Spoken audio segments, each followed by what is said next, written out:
to run from the mosquito fire. Very good news there, as containment on that incident has jumped up to 39%. But as the firefight has ebbed and then reignited over the last 13 days, hundreds of families haven't been able to stay in their homes. And when families have to evacuate, they often have to turn to the Red Cross. I am joined now by Alicia Dorr, who's representing the Gold Country region of the Red Cross this morning. Good morning to you. Good morning.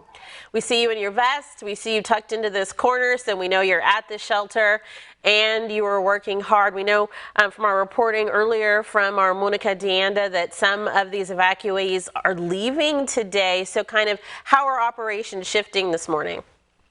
Yeah, we are so grateful that as that containment happens, we're able to shift to different phases. That will be getting people to go back to their homes, making sure that we're still open and we still have a place for people to stay should they get home and find something unexpected. So that could be anything from food spoilage that may just make it inhabitable to the winds may have caused structure damage or something. So we're still here, we're still open, and in Sierra College, and we have a couple other shelters as well around the region. But I can tell you, I've been speaking with shelter residents today who are just so happy to be going home. Yes, definitely. You know, this fire season seems to be less intense than what we lived through last year with the Caldor fire. It's the biggest incident so far this year. The mosquito fire, just over 76,000 acres. The Caldor fire was 222,000 acres.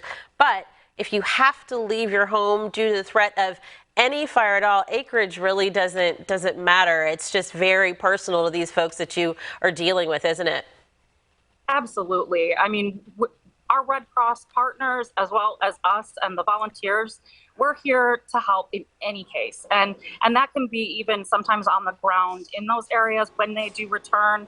We can help with cleanup. Sometimes we will be there to help the actual firefighters and first responders in terms of just providing water. You know, talking to the volunteers here, we have people from Alaska. I'm here from Michigan. We have people from all over the nation who are here to provide that safe, wonderful place to stay. And in talking to our shelter residents, they're just grateful to have that warm food and that warm comfort and care. Definitely. Now, as this mosquito fire has raged, what made you set up at Sierra College? Why did that get to be the place? And then what are all the things that go into putting a shelter together? Well, it is quite an operation and it's quite impressive. I haven't been on many disasters, but being able to see this, the dedication of our volunteers is just so impressive. And so with our partners like Sierra College, it's about finding just a place that's going to be comfortable, but also have enough capacity. We work with the emergency teams and the county and all of the different emergency, sheriff's department and different partners like the Salvation Army to estimate how many people are going to be there in need. For example, last night we had about 73 people, but we also have cots and we have, all of the warmths and comforts that are needed inside. But then for people who have pets or just their own personal preference, they also can stay outside. So we have an area cordoned off, even though this is an active running community college and there's wonderful students, everywhere and community partners around to help. They also can stay outside in their camper or even their car if they prefer and be able to keep their pet, but also have a cup of coffee in the morning, or for the rains last night to be able to come inside. So we have, a whole slew of volunteers, and we're constantly kind of re-upping different people from around the country and the nation so that no one gets burned out. And we always have someone who's there to respond. Should something, we don't want that to happen, but should the fires, the different fires, reignite or different areas become affected, we're still here and we're not closing. We're here 24/7. We're here to help those in need.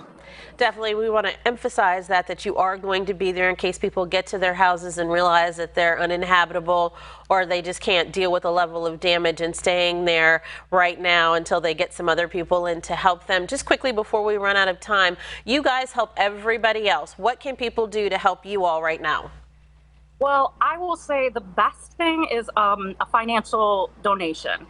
It can be the very smallest, but that gives us the resources to dedicate as we pivot from one fire or one area, and even just the normal fires that go on. With home fires are still our nation's most frequent disaster, and those don't stop just because there's a large-scale fire like mosquito or any other disasters that are going on in the nation. So, for example, $5 of yours can provide a blanket for someone who doesn't have one. They don't have anything.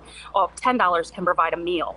So that's the easiest way for us to divert those resources quickly, and also help our community partners to, connect. Once people get back on their feet, then we can help redirect those dollars to where they need to go so that people can, get back to life as they want to and as they know it.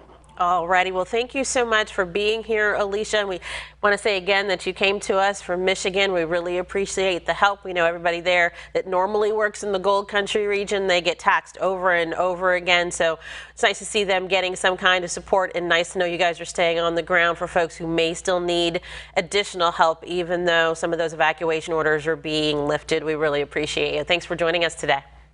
Yeah, thank you so much.